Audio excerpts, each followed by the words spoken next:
Demo presentation by Group 13. METASPLOIT.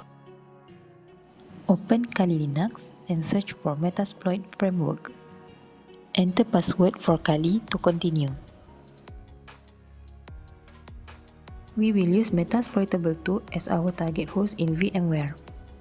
Run the instruction ifconfig on the machine to discover the IP address, which is identified as 192.168.249.135. Next, open a new terminal and try to ping 192.168.249.135. To know what vulnerabilities exist on the Metasploitable2 machine, use the instruction nmap on the terminal at the Kali Linux machine to scan for open ports. With this, VFSTPD version 2.3.4 at port 21 TCP is identified as one of the open ports. This information is important as we will look for exploits specific to this version of the port.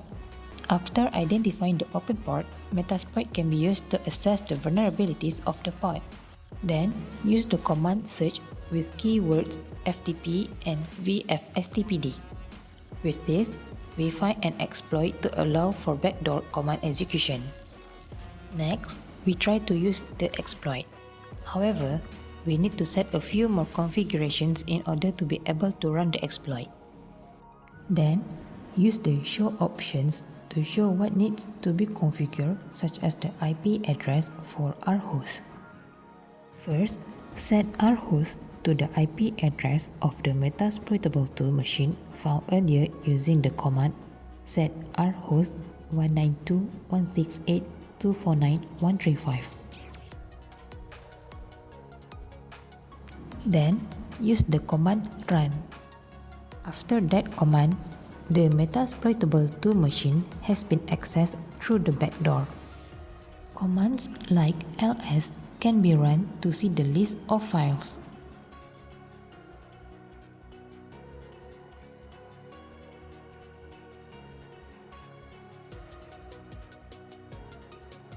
The instructions whoami and id can also be run to verify which user we are.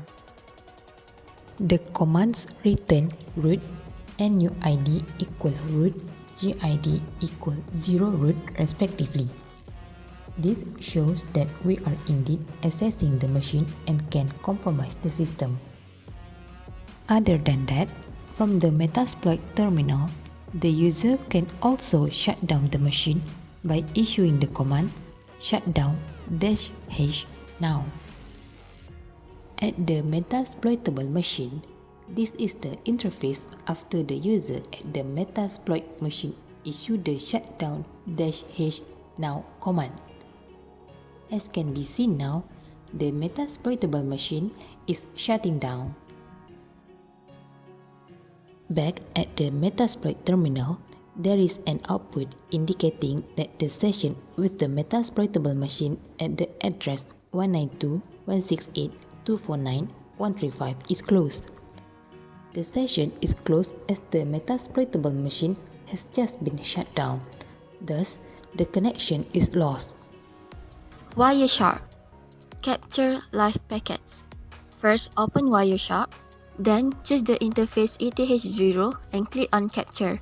It is important to make sure that the right interface is selected for analysis. Click Start to begin capturing packets.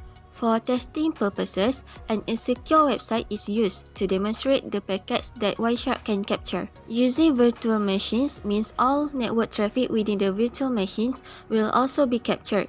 A virtual machine running Windows XP is used to run Internet Explorer. In the search bar, the IP address of said insecure website is entered. After pressing enter, the main page of the website is displayed. Then, the login page is clicked. It is important to note that the website is using the insecure HTTP protocol on port 80. Then, enter the username and password. After pressing enter, the following page will be displayed in the browser. As mentioned earlier, the protocol is using HTTP protocol, so scroll through the interface until the section of HTTP packets appears. Clicking through the various records, there is one packet that is described in the info section on the right as post/main/login.php http/1.1. When toggling through the next window and clicking the HTML from URL encoded, we can see the exact information that was entered to gain access to the administrative account on the website. Using filters to sort protocol. Go to the main interface and click on Capture. After ensuring that the right network interface is used, we can also choose to filter the packets captured. Clicking on the green bookmark looking icon, it will show the protocol that can be filtered. After select the protocol, then we will be shown the filters applied. Click Start to begin capturing packets. Back on the Windows XP machine, try to register a new member. Then, back at the Kali Linux machine, click the red square icon to stop the capturing of packets. Click the protocols on the top string of toggle. Then, the protocols will be sorted. Display IPv4 statistics. Choose statistics, then choose IPv4 statistic and click all addresses. After clicking on all addresses, the following display appears. There are a few conclusions that can be drawn from the summary. As can be seen, the count for the IP address of the insecure website, which is 192.168.49.131, is 55. This is the second highest count, which means that there is a lot of traffic involving the website. Next, try examine statistics for IPv4 destination and ports. Under the website IP address, which is 192.168.249.131, there are 29 counts for packets destined to website addresses at the TCP port 80. This is the highest count for the statistics shown. Thus, it can be concluded that many packets were bound for that address. This is probably due to the user entering a few data at the website. Next, try examine statistics for IPv4 IP protocol types. From the display summary, we know that there are 59 packets that use the TCP protocol, whereas there are 18 packets that use the UDP protocol.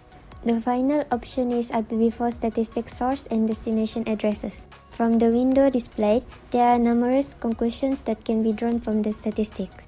One example of a conclusion is that the highest count is from the source destination 192.168.249.134, which might mean that there is a lot of requests being sent from that address. Display statistics for HTTP. From the previous analysis of IPv4 statistics, we'll be aware that HTTP is one of the most frequently used protocols.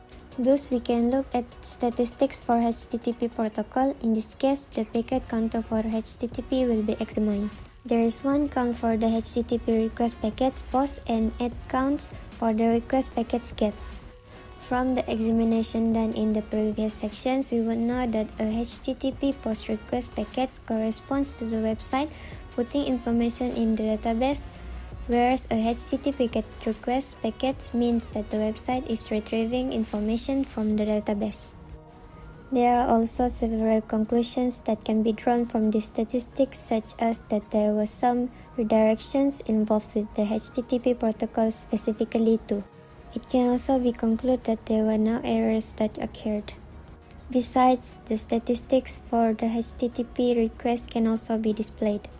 The exact URL can be seen. The conclusions that can be drawn is that the information of a user with ID of P0320102999 was accessed.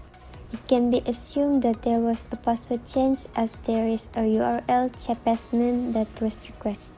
Next, the statistics for load distribution of HTTP packets can also be seen. There are several statistics displayed. One interesting conclusion that can be drawn is that there were 9 OK responses by the website. This means that there were 9 requests, which is confirmed by the statistics shown below the response. The OK response indicates that all requests were successful.